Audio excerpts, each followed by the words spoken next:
नमस्कार, आप देख रहे हैं न्यूज़ इंडिया जहां आपका बेहद स्वागत है। हम लेकर आ चुके हैं आप सभी के लिए आज की कुछ खास ताज़ा तरीन खबरें, लेकिन उन खबरों से पहले चलिए आज की टॉप हेडलाइंस पर डाल लेते हैं अपनी पहली नज़र।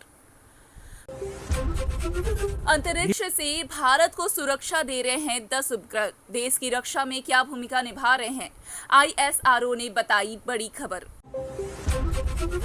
नई भर्ती अधिसूचना का मसौदा तैयार कर लिया शिक्षा विभाग ने। सुप्रीम कोर्ट के निर्देश पर 31 मई से जारी होगा अधिसूचना।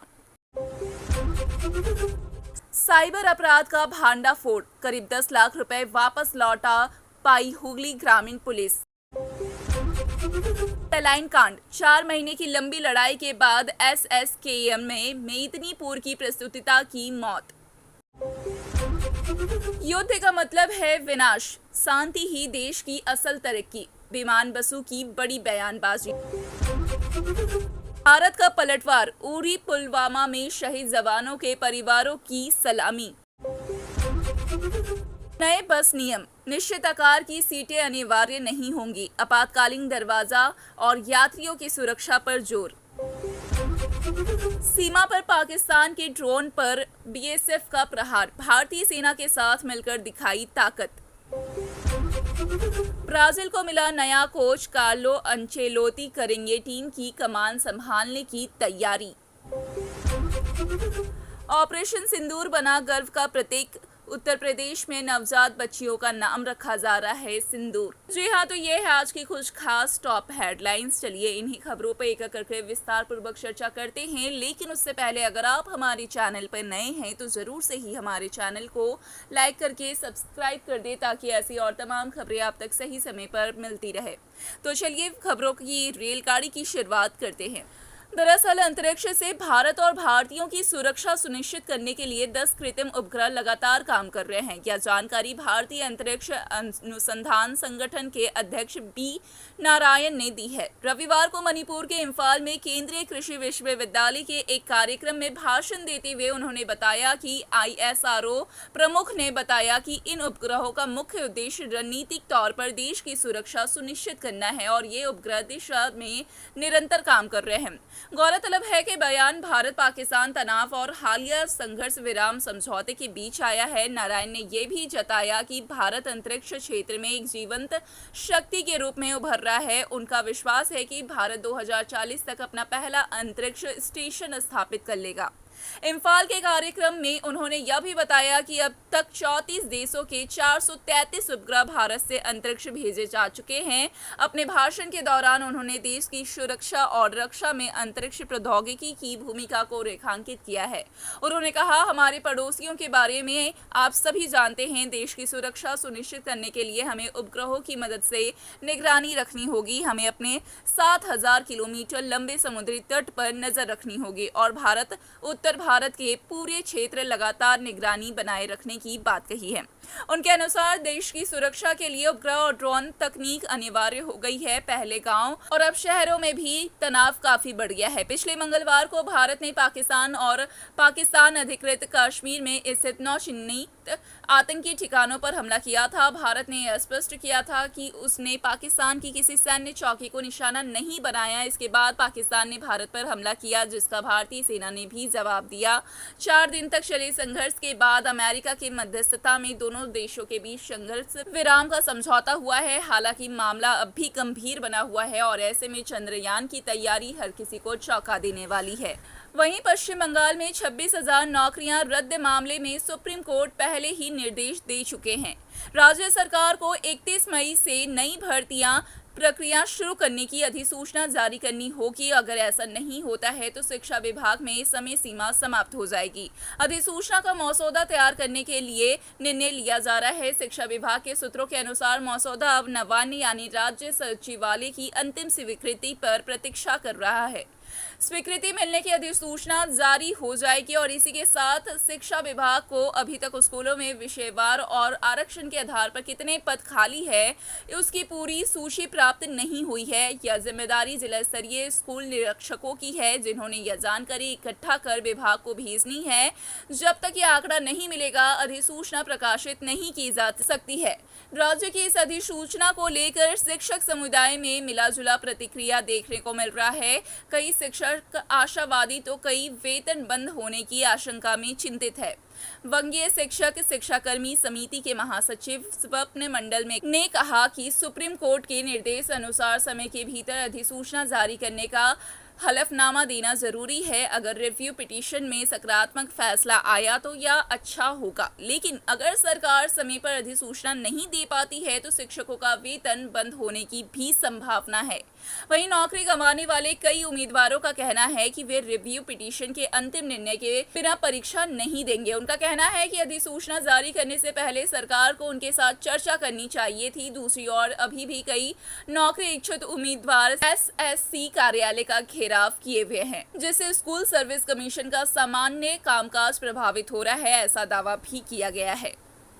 वहीं एक बड़ी खबर उठकर सामने आ रही है। लगभग 27 लाख रुपए की साइबर ठगी की जांच का बड़ा खुलासा हुआ है। हुगली ग्रामीण जिला पुलिस में यह खुलासा किया है। पुलिस की साइबर शाखा की तत्परता से अब तक 10,32,000 रुपए वापस लाया जा चुका है। जी हां, बिल्कुल सही सुना आपने, 10,32,000 रुपए वापस भी लाए जा चुके हैं। हालांकि दिनों में इतनी बड़ी रकम की बरामदी पुलिस एक महत्वपूर्ण सफलता मान रही है। साथ ही इस मामले में कई साइबर अपराधियों की पहचान भी हो चुकी है। पुलिस का दावा है कि जल्द ही पूरे गिरोह को पकड़ा जाएगा और बाकी रकम भी वापस लाने की कोशिश की जाएगी। पुलिस सूत्रों के अनुसार साइबर ठगों ने मोगरा की एक ऑटोमोबाइल कंपनी के अकाउंट से भी विशेष तकनीक का इस्तेमाल करके 26,27,000 रुपए गायब कर दिए हैं। इस घटना की शिकायत मार्च के अंत में थाने में दर्ज कराई गई थी। इसके बाद ग्रामीण पुलिस की साइबर टीम ने जांच शुरू कर दी। जांच में पता चला कि कंपनी के एक निजी बैंक खाते में कई चरण में यह राशि रखी गई थी, लेकिन इन सब के बावजूद ठगों ने इस राशि के साथ छेड़छाड़ की और बैंक से 27 केबल की 10 लाख रुपए चुरा लिए हैं। कंपनी के एक अधिकारी ने कहा, हमने तो उम्मीद ही छोड़ दी थी, लेकिन पुलिस ने बहुत अच्छा काम किया और हमारे 10 लाख रुपए वापस ला कर दिए हैं। हालांकि बाकी रकम को भी वापस लाने की तैयारी चल रही है, जो कि फिलहाल आसान नहीं है। वहीं मेदिनीपुर मेडिकल कॉलेज में सैलाइन कांड को लेकर राज्य की राजनीति में काफी हलचल मच गई है।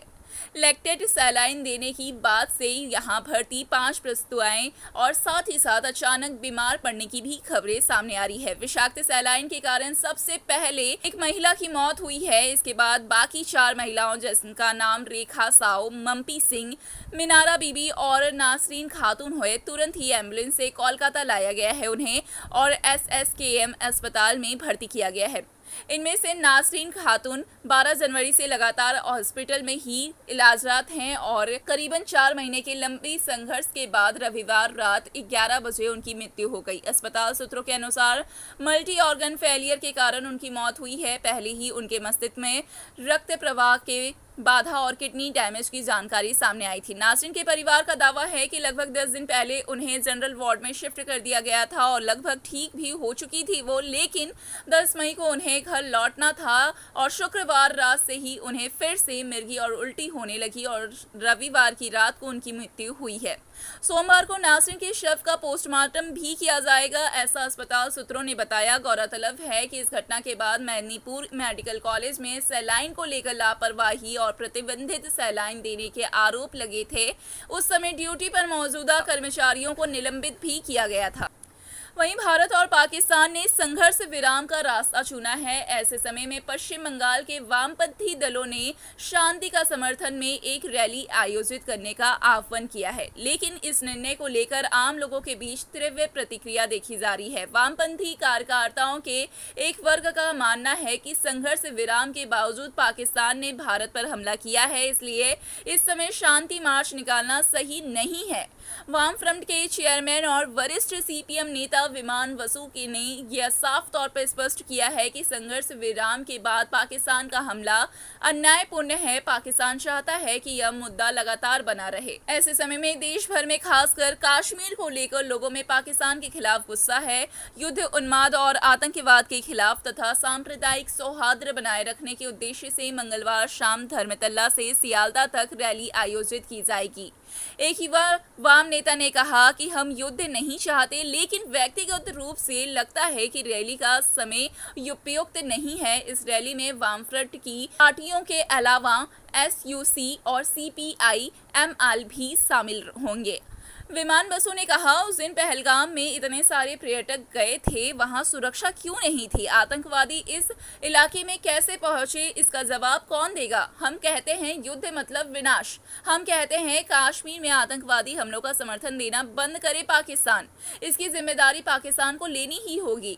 CPI नेता स्वप्न बंदोपाध्याय ने भी इसी सिलसिले में कहा कि युद्ध का मतलब है देश की अर्थव्यवस्था पर और भी अधिक बोझ। विमान बसों ने यह भी सवाल उठाया कि 1972 के शिमला समझौते को तोड़ते हुए ट्रंप की मध्यस्थता पर विराम क्यों लगाया गया? इसका जवाब मोदी सरकार को देना ही होगा। शांति का मतलब है देश की प्रगति। हमें याद रखना होगा कि दोनों देश परमाणु शक्ति से लैस हैं और हम तो संघर्ष विराम के बाद ही रैली कर रहे हैं।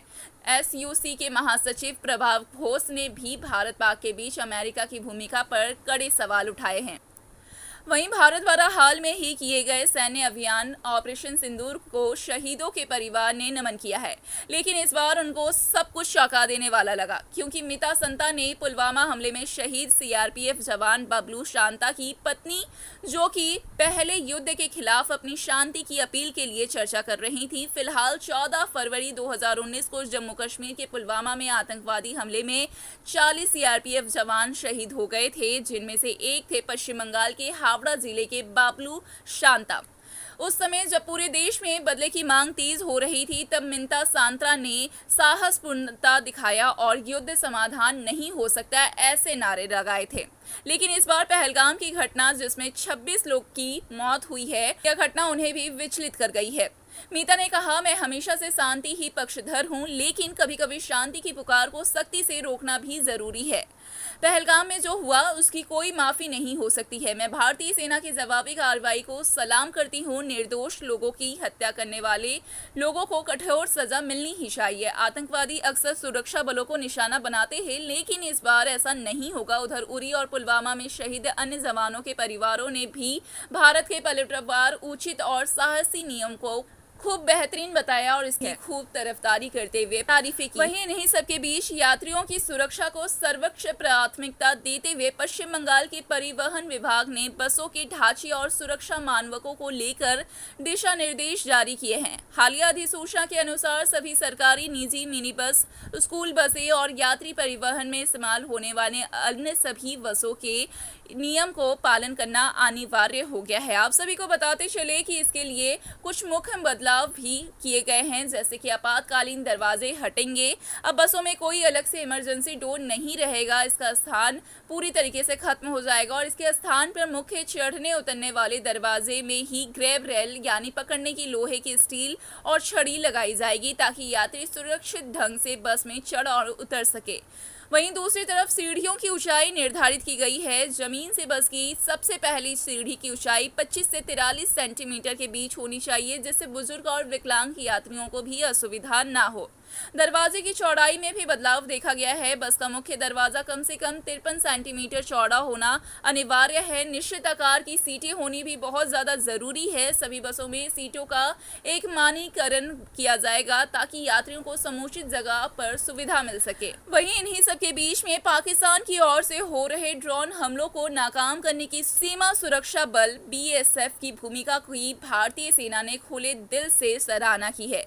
सेना के director general of military operation DGMO lieutenant general Rajiv Ghai ने सोमवार को कहा, BSF ने जमीन के साथ साथ आसमान में भी पाकिस्तान के ड्रोन हमलों को रोकने में अहम भूमिका निभाई है। उन्होंने सेना की एयर डिफेंस कोर के साथ कंधे से कंधा मिलाकर काम किया है। विशेषज्ञों का मानना है कि केंद्र सरकार के अधीन BSF में पिछले 3 दशकों से चल रही आधुनिकीकरण प्रक्रिया का असर अब साफ दिख रहा है, खास करके ऑपरेशन सिंदूर के बाद भारत पाक टकराव में। दरअसल 5 बार के विश्व चैंपियन ब्राजील की फुटबॉल टीम को एक नया कोच मिल गया है। सोमवार को आधिकारिक तौर पर घोषणा करते हुए ब्राजील फुटबॉल महासंघ ने बताया कि इटली के कार्लो अंचेलोती और टीम के मुख्य कोच बनेंगे, जो कि डोरिवॉल जूनियर की जगह लेंगे। 1925 के बाद यह पहला मौका है जब कोई विदेशी कोच ब्राजील की राष्ट्रीय टीम की बागडोर संभालने जा रहा है। क्या है स्थिति रियल मैड्रिड में?